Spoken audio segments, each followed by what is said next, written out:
Oh my.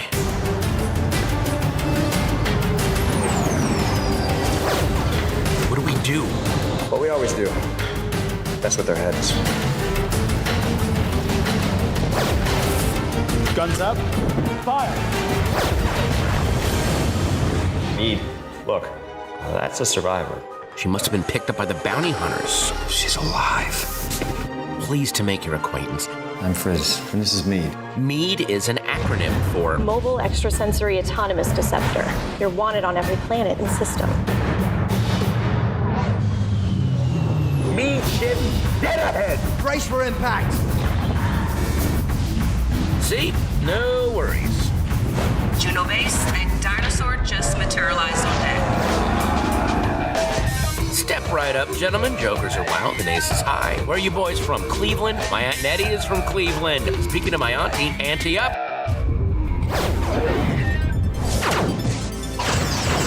What are you waiting for? Get him. Someone's gonna get hurt. I just know it. Use a diversion, Frizz. My blue death ray. Die, aliens, come. Ignore your lying eyes and follow my orders. Uploading targeting coordinates. I am totally aroused. But you what?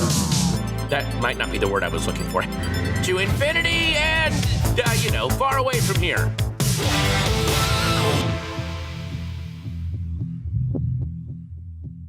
Fred Richani, we have right here via Zoom a very special guest. He's a critically acclaimed animator, producer, writer, filmmaker. He's got more job titles that we can't keep up with, and he is the filmmaker, the man behind the upcoming sci-fi film Mead from Vision Films, going to be releasing August 9th on video on demand. We are talking to the incredibly talented J. Allen Williams. Jeff, thank you so much for the time. How's everything going? It's going great, Fred. Thanks for making all that stuff up just now. Hey, it's on Wiki. It's on your website. If it's as you know, the old saying goes, if it's on the internet, it's true half the time. It's true. It is all true. Every bit of it. Yeah. Awesome. Well, let's talk about Mead. It's coming out August 9th. Live action meets CGI, meets sci-fi. How'd this whole concept come about for you? One thing about Mead is, and you're a movie buff, I'll challenge anybody to come up with any movies ever been made like this, where the entire world is CGI. It's animated. There's not a single chair, table, wall, room, landscape, nothing. It's all CGI. But as you said, with all live action actors, except for Patton Oswalt, who is animated. Oh, and Patrick Warburton is animated as well. But there's another 60 actors in there that are touching nothing. And so it was an interesting process. It was the hardest way you can imagine making a film for everybody. The poor actors. I've done a lot of this green screen stuff in the past, and it's a challenge for everybody. The poor actors really did a great job. I think Bob Picardo was the least phased by the method we had to do. But it all started with a comic book I bought when I was 12 years old. Can you tell us a little bit about that and how it kind of spun off? Because I saw the synopsis of the film and the description. It's interesting because you bought this comic at 12 years old and you held on to wanting to tell the story for decades. So why was this the right time to finally tell that story?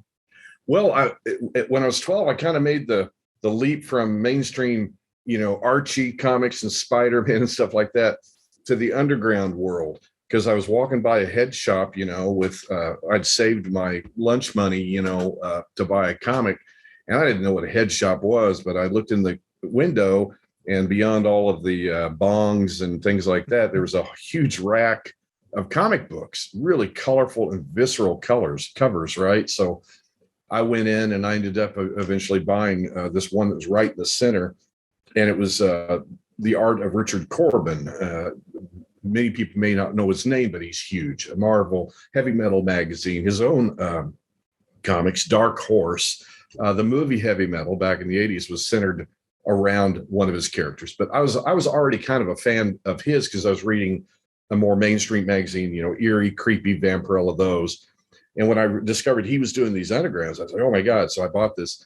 And I took the thing home, and I had to hide it from my mom because it was adults only, and for good reason. It had gore in it and a little bit of nudity, and that was kind of Richard's thing. He was good at that.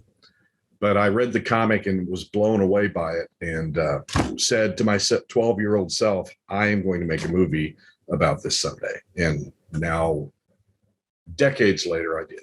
Decades later, you did. We mentioned, there are some live action actors, but the rest of the world is all CGI. And from what I've heard from various actors, producers, filmmakers, is that, well, it's cool to use CGI. Sometimes it can be a challenge, especially for the actors, because they really got to get into the character. They got to really use their imagination, because they're not just on a spaceship or anything. They're in front of a green screen, so they have to imagine everything. So were there any challenges that you faced personally as a filmmaker making this feature, or did it kind of get easier over time since you did have the vision overall? I knew what I was doing, and that's hard to impart that onto an entire crew of gaffers and other people who've never done this before. But I did bring in Brad Ross and Roger Jared, two guys I've been working with for decades, and they were kind of there to help get across the idea of what we're doing.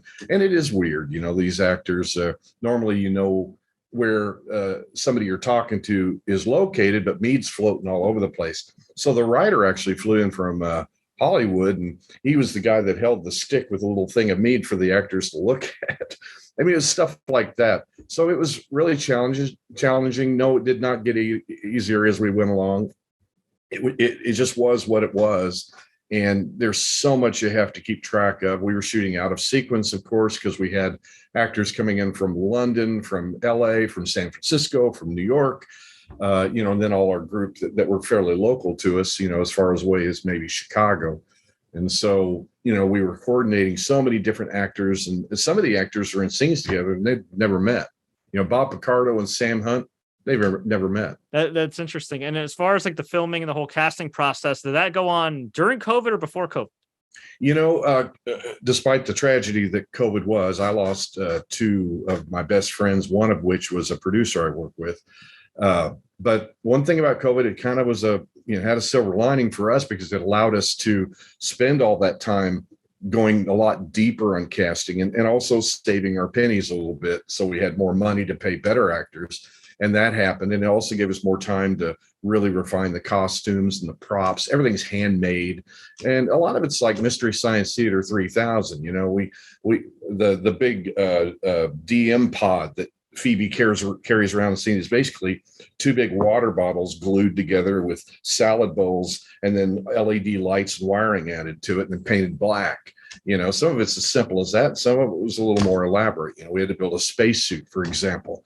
The COVID period gave us a respite to kind of really get ready and get everybody ready. Hell, we had everybody cast a year before we shot. You're filmmaking, you're writing, you're producing, you're directing, and you're doing all the animation. Of course, you had a hand in the casting as well. Then you have to sell the film. How did you juggle kind of all these roles and finally get to the finish line? Oh my! Well, I mean, it was kind of out of necessity. I was the central guy, and I either would pay a bunch of people to do what I do pretty well, or I just do it myself. Now, during the 18 days of shooting and the principal photography, that was a complete village and a community of doing all of it together as a team, and everybody really came together. It was the toughest 18 days I've ever had, and I guarantee that they ever had. Long days, hard work. We ate well though. But as far as my doing it all, it kind of started with a screenplay, and I had already written the screenplay, adapted from a 16-page comic written by Jan Strnad, who was the writer that worked with Mr. Corben on the original comic when I was 12. He later went on to do, he was a writer for a lot of the Star Wars comics for Dark Horse. He was 20-year veteran at Disney. He worked on Goof Troop, Darkwing Duck, and he was the writer of the second Aladdin film, which a lot of people didn't like because it didn't have Robin in that one. But it's a great, he's a great writer. And so he and I collaborated on going through my script and really tightening it up. And it was right before we recorded with Patton. So we only had to have everything absolutely correct for Patton. We could tweak other things, but I didn't want to have expensive callbacks with Patton Oswalt. Plus, he's really tough to get with because he's the busiest guy in Hollywood, period. He's always working on something. or doing stand-up or doing voices for animated characters like ours. Now, you, of course, run Parallax Studio, and you guys don't just do film, you do a lot of work in advertising as well. And I would imagine it would be easy for you to just say, you know what, I'll just work with all these high-profile clients in the advertising space, get paid, make a good living, everything else. Independent film is a different animal. You really do have to love it. So what kind of drew you into filmmaking and to decide, okay, I'm not just going to rest on my laurels and do all this cool stuff I'm doing in marketing, but I'm going to do something that really is a true passion project? Yeah, Fred, you nailed it on the head. I mean, if I had all the money I put into 2 films and a video game, I'd be a multimillionaire. I've also been kind of the producer, the guy who has to pay for everything. And if I hadn't done these things, I'd really be rich. And like you say, and I work on some fairly high profile clients, but I do a lot of stuff for local regional clients around here that I just love doing the work. I kind of try to bring humor and animation, things like that into ads. I don't like just doing your typical ads. What's the point? I mean, I'm good at this, is what I need to do. The TV stations can do those other ads. I mean, you know how that is. So I just, I like doing a lot of different things. I dabble in music, I dabble in this and that. And, if you take the cumulative group of everything, I'm damn good at any one given thing. I don't know. And you, of course, work with a fantastic distributor of this film, and Vision Films. We've covered a number of Vision films before. They're a great friend to independent filmmakers. Do you feel like, with the way the industry is set up now and the world of streaming and video on demand, do you feel like the world's kind of a bit smaller now, and it makes it easier, especially for, say, like a guy like you who is in Missouri, to kind of have such a wide reach, whereas maybe in years past you would have had the pressure of having to go to LA or New York? That's a great question, because the marketplace is constantly changing when it comes to filmmaking. When I was really getting interested in film as a kid, the big mavericks of the time, Coppola, all the American Zoetrope guys, Lucas, Spielberg, Scorsese, they were the new group coming in, taking over for the Howard Hawks and the John Wises and, those guys. And I was just enthralled by this new glut of science fiction and fantasy and just stories that were a little off the, beaten path. And now those are like the norm, So to answer your question, I think VOD and cable and all the different outlets, especially like the new things that are coming out, Paramount Plus and Disney Plus and all these, subscription-based things, it does create a whole new opportunity for independent filmmakers to get their stuff seen. I mean, it's really easy to get on Amazon Prime, things like that. And that's a national thing. That's a great thing. But it's also made a bigger ocean of content. It used to be a movie came out, everybody heard about it, right? Well, hell, there's 100 series coming out every couple of months, that you have to either binge watch or not even be aware of. So there's a lot of that going on. So, I hope everything kind of keeps the theatrical experience alive, no matter what. I don't want to see walk-in movie theaters go the way of drive-in movie theaters. And Steven Spielberg and some others have been working real hard lobbying, saying, hey, Netflix shouldn't be able to put their films in the Oscars. This is supposed to be theatrical. I don't think they're going to win that one, but I kind of got that kind of feel, Now, you founded Parallax in 1996. You've been doing this for a very long time. As a longtime animator, was it tough for you to adapt to the technology, or did it only just make your life easier and you embraced it? Well, I've had to ride that surf from like I say, right about when I bought that comic, I was already making 8mm films. And my average budget was $2.65 a film, because that's what the reel of film and the developing cost back in the day. So I started animating, doing claymation dinosaurs. And then I got sent to the principal's office for doing flip books in a quarter of my math book, and they'd come up and get me and take me away. So I've been doing all sorts of stuff. Then I went to college at the Kansas City Art Institute. That's when I started learning cell animation. That's when you have the pen registered acetate that you put over a background and you paint the backside, and you do the ink on the front side. So I've kind of gone through all those. And I learned how to do CGI out of necessity, because I worked with Roger, my DOP. He was doing a lot of my animation. I kept coming up with so much shit to do. Pardon, you have to bleep me there. Sorry. So much stuff to do that he couldn't keep up with me. So I just started in the mid 90s learning how to do all that stuff. And when I bought the software I use now, it was a beta program, 3D Studio Max that I bought from Jim Lammers at Trinity Studios, who does Archer. They do the animation for Archer, and we're already talking about something we're going to do together that I can't talk about yet, but our next thing. So that's kind of that. So I've seen animation just evolve while I've been doing it. I mean, it evolved so much from the Ube iWorks Walt Disney days when they were on Troost Street in Kansas City, doing really innovative stuff for the time, just for these little 4-reelers that were going to play before real movies. And Walt would have to go over the whole United States to these theaters and sell them one at a time.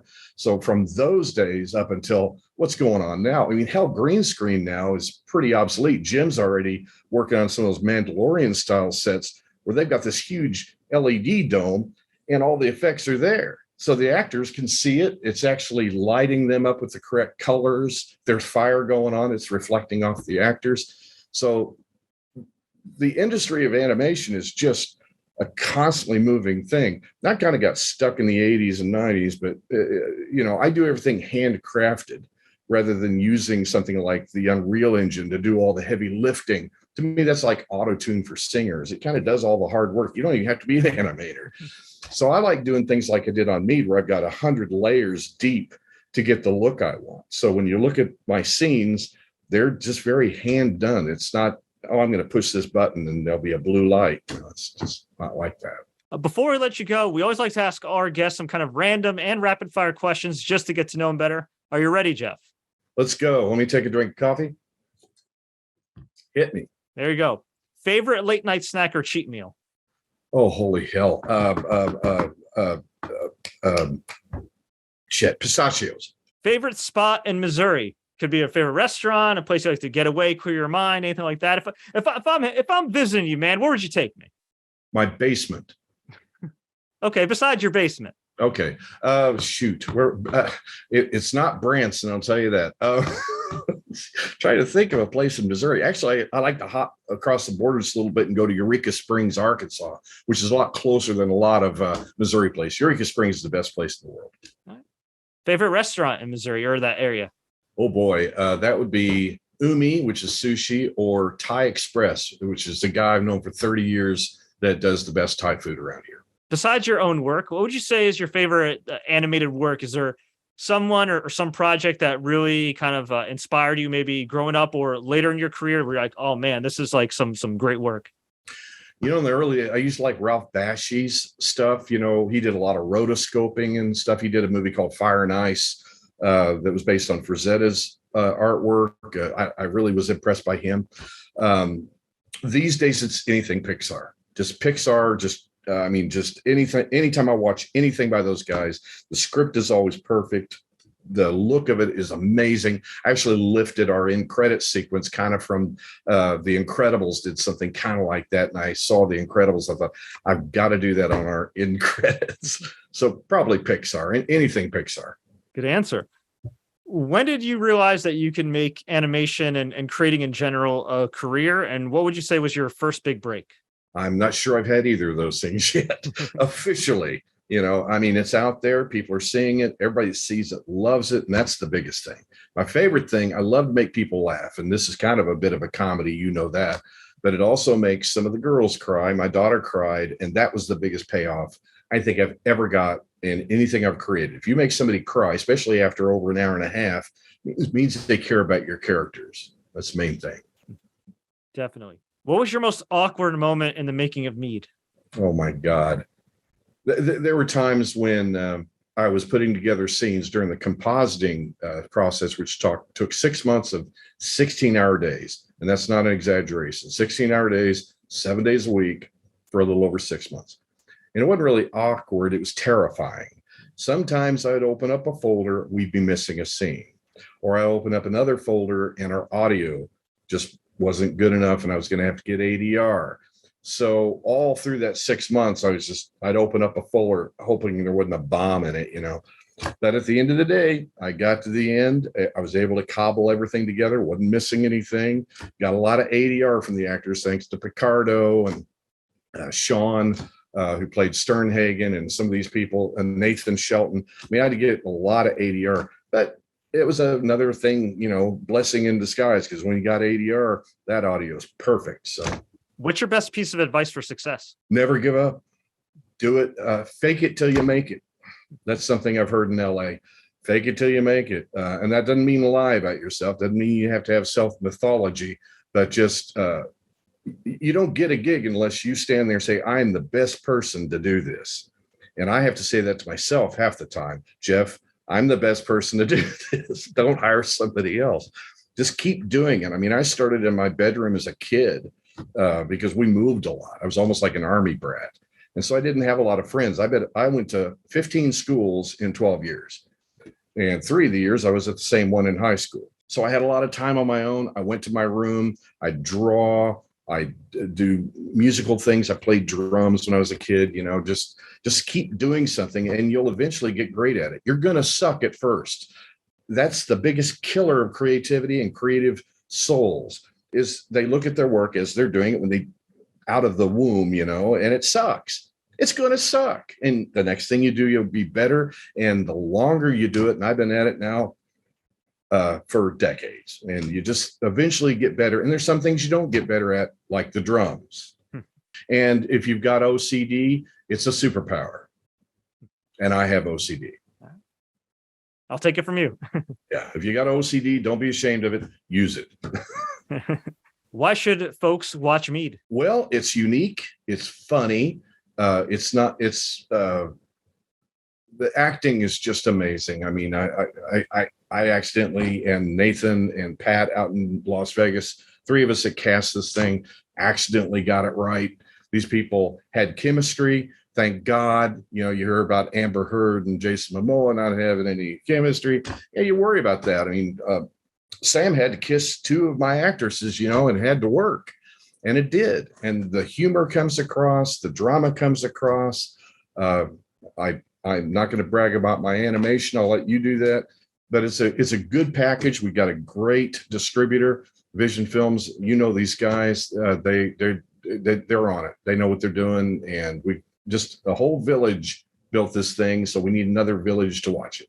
Where can we find you online, Jeff? Fred, we're still working on some of that. I mean, we've got Facebook presence, Twitter, Instagram, that kind of thing. Picardo's just getting ready to do a big blitz because we're doing a red carpet thing at the historic Orinda Theater on August 6th. So anybody near San Francisco needs to Google the Orinda Theater and go to that, because there's going to be a lot of people there, and Bob's going to be there signing autographs and stuff. But Bob's getting ready to put out a lot of stuff, and his Star Trek outreach. I mean, when he puts out something, he gets 10,000 likes.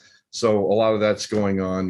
We haven't built the website yet. I've just been too busy on the actual film and the release and, cobbler's shoes kind of thing, but we're working on it. But go to Facebook, Google Mead, Google. And another thing they can Google is To Meet the Faces You Meet, because that was the working title. And that's a whole nother story. Awesome. Bonus question. Is there anything you wish I asked you in this interview? About what a damn good looking man I am. Can you share some tips on that? Just tie your hair back when you get up, brush your teeth, and eat your vitamins and your vegetables. So some life-changing advice from J. Allen Williams. Yes. Jeff, thank you so much for your time, man. It was a pleasure. Fred, thank you.